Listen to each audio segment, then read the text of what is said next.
Ratusan anggota Aliansi Hindu Nusantara menggelar aksi damai di depan kantor Gubernur Bali dan Wakil DPRD Bali Senin 25 Oktober.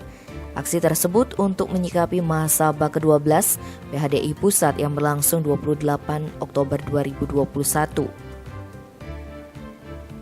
Aksi damai tersebut diisi dengan pernyataan sikap dan penandatanganan petisi bahwa Mahasabha ke-12 PHDI Pusat ilegal, sebab dianggap sebagai pengayom sampradaya asing dan masa kepengurusan sebelumnya telah berakhir. Sehingga Aliansi Hindu Nusantara meminta Gubernur Bali menerima hasil Mahasabha luar biasa PHDI Pusat, di mana MLB memilih Marsekal TNI Ide Bagus Putu Dunia sebagai Ketua Harian PHDI Pusat masa bakti 2021 hingga 2026 atau versi MLB.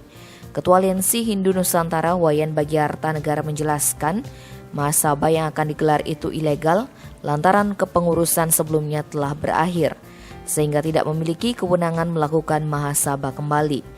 Menurutnya kepengurusan telah diambil oleh hasil MLB yang digelar di Pura Samuan 3 Gianyar beberapa waktu lalu. Saat bertemu dengan DPRD Provinsi Bali, 3 perwakilan Aliansi Hindu Nusantara hanya diterima Ketua DPRD Bali Nyoman Adi Wiryatama. Pertemuan yang berlangsung secara tertutup tersebut mendapat hasil bahwa Ketua DPRD Bali mendukung kegiatan aksi damai tersebut, terutama untuk memurnikan PHDI dan melenyapkan sampradaya. Tim Bali Express melaporkan.